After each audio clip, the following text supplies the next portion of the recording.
Salut à toutes et à tous, comment ça va? Bienvenue sur le Café des Sports, j'espère que tout va bien pour vous. Alors j'ai suivi la trade deadline en NBA, c'est-à-dire que c'est le dernier jour en NBA pour pouvoir faire des échanges entre les équipes, donc c'est le dernier petits ajustements avant les phases finales, les playoffs. Alors en NBA on sait c'est un truc de fou, il se passe toujours des trucs dans tous les sens.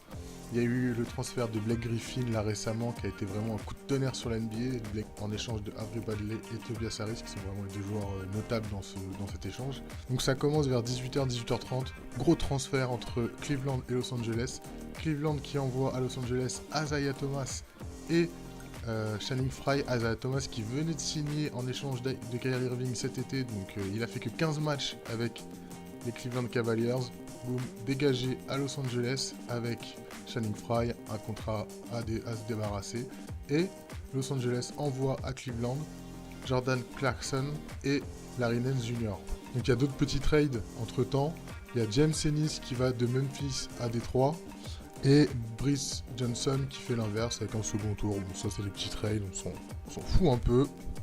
Ça va pas changer l'NBA. Alors près d'une heure après le gros trade entre Cleveland et Los Angeles, il y a un autre trade entre trois équipes, dont Cleveland qui avait déjà fait un transfert. Donc on se dit putain, les Cavs, ils récupèrent Rodney Hood, l'arrière de Utah, et George Hill, le meneur de Sacramento.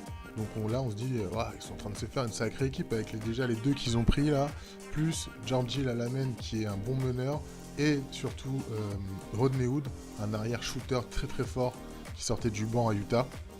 Utah, eux, ils récupèrent Jake Crowder et Derrick Rose. Donc Sacramento, dans l'histoire qui donne George Hill à Cleveland, récupère Joe Johnson et Iman Shumpert. Joe Johnson de Utah et Iman Shumpert de Cleveland. Ça fait un petit mélange à trois. Bon, c'est un peu compliqué comme ça, mais bon, ils s'y retrouvent. Donc là, on se dit gros trade quand même. Les Cavs, ils viennent de chambouler leur effectif. Les Cavaliers, les prétendants au titre, qui sont dans une mauvaise passe en ce moment. Isaiah Thomas, ça n'a pas marché depuis qu'Kyrie Irving est parti. Les Cavaliers, ils ont du mal. Là, ça marchait pas du tout. Ils enchaînaient les défaites. Et là, ils cassent tout leur effectif en mettant des jeunes à potentiel. Dans la foulée, on apprend que Dwayne Wade repart à Miami, son club où il a fait toute sa carrière, quasiment à part une année à Chicago, mais bon, on passera cette année. Il était parti au minimum vétéran, donc quasiment rien pour un joueur NBA de son calibre, à Cleveland pour jouer avec son ami le titre, son ami LeBron James pour jouer le titre. Et il a ainsi fait une croix sur 20 millions à Miami. Et là, il revient à Miami pour le minimum. Donc du coup, totalement gagnant pour Miami. Dwayne Wade qui revient à Miami, je kiffe parce que c'est vraiment son équipe. Pour moi, Miami, c'est Dwayne Wade et Dwayne Wade, c'est Miami. Donc voilà, je suis très content qu'il revienne à Miami. Entre temps, il y a des petits transferts. Il y a Jamie Nelson qui part à Détroit. Il y a Malachi Richardson qui va de Sacramento à Toronto en échange de Bruno Caboclo. Ça c'est pareil, c'est pas des transferts qui vont changer la NBA. Là il commence à s'approcher de 21h, on se dit qu'il va plus y avoir trop de trades. Et là, un petit trade entre New York, Denver et Dallas. Un petit mélange à 3 encore. Donc Emmanuel Mudiay va de Denver à New York. Donc Emmanuel Mudiay, un meneur. Donc ça pour New York c'est une bonne chose, même si ça va gêner un peu la progression de notre français Frank Ntilikina. C'est dur à dire. Doug McDermott va de New York à Dallas.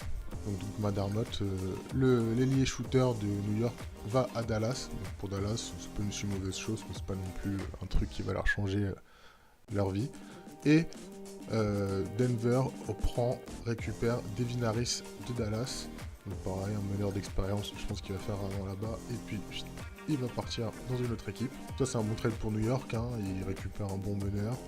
Mais bon, ils perdent Doug McDermott qui leur prend des services. Denver, je comprends pas trop ce trade parce qu'ils ont besoin de meneurs. Là, ils en ont pas récupéré du coup à part Devin Harris, mais bon, c'est pas non plus The meneur quoi.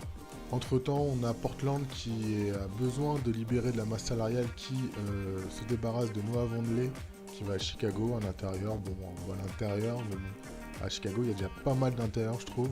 Même si Mirotic est parti, ça fait quand même du monde. Mark Cannon, Bobby Portis, Robin Lopez. Ils ont qui d'autre Felicio. Et enfin, quasiment 21h, la fin, le time out. Là, un petit trade.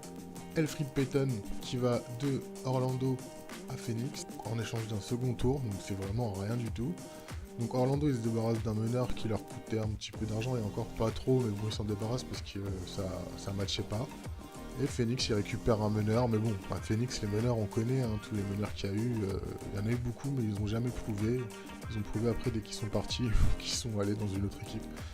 Bon, à part sa coupe, j'ai rien à reprocher à Elfrid Payton, hein, ça peut faire quelque chose de bien avec les Suns et Devin Booker, la star des Suns. Là, c'est une petite réaction à cette trade deadline, à ces derniers transferts en NBA. Donc là, maintenant, les équipes ne vont plus bouger. Maintenant, c'est place au All-Star Weekend bientôt. Donc la petite pause du All-Star Break, ça va leur faire du bien. Et après, playoff, bien après la saison régulière. Donc là, il reste une trentaine de matchs, donc ça va passer vite. Les équipes sont constituées. Le bilan de cette trade deadline, c'est quand même Cleveland qui casse totalement son équipe, enfin plus de la moitié de son équipe, et qui repart sur de nouvelles bases. Bon, avec leur coach Tyronn Lue, je sais pas si ça va le faire, parce qu'il voilà, il est pas très bon, donc on verra s'ils changent même pas de coach aussi, parce que ça peut arriver, hein, on sait jamais, mais bon, je pense pas d'ici la fin de l'année, je pense qu'ils vont finir l'année comme ça, et après, Los Angeles, ils prennent un Isaiah Thomas pour faire 6 mois, parce qu'après, je pense pas qu'ils vont le re-signer. Donc lui, c'est pareil, il va essayer de se montrer pendant 6 mois, ça peut être pas mal avec Lonzo Ball qui va revenir de sa blessure. Voilà, les Lakers, eux, leur objectif atteint. Ils ont de l'argent pour cet été pour faire signer 2 gros free agents.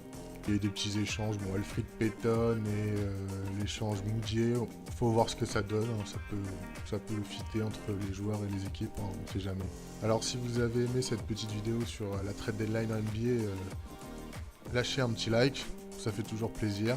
Abonnez-vous à la chaîne si vous voulez avoir d'autres contenus, surtout sur la NBA, parce que je vais essayer d'en parler régulièrement, c'est vraiment un truc que je kiffe, la NBA. Et pareil, si vous voulez discuter avec moi, si vous voulez interagir, si vous voulez m'interpeller, hop, le Twitter qui va s'afficher, le Café des Sports, venez discuter, on est bien, on essaie de créer une communauté tous ensemble. Je vais essayer de sortir rapidement un petit format nouveau, le menu de la semaine, donc je vais essayer de vous présenter un peu ce qui va se passer chaque semaine niveau sport. Bon, c'est la fin de cette vidéo, à bientôt, et n'oubliez pas, parlons sport. Ciao!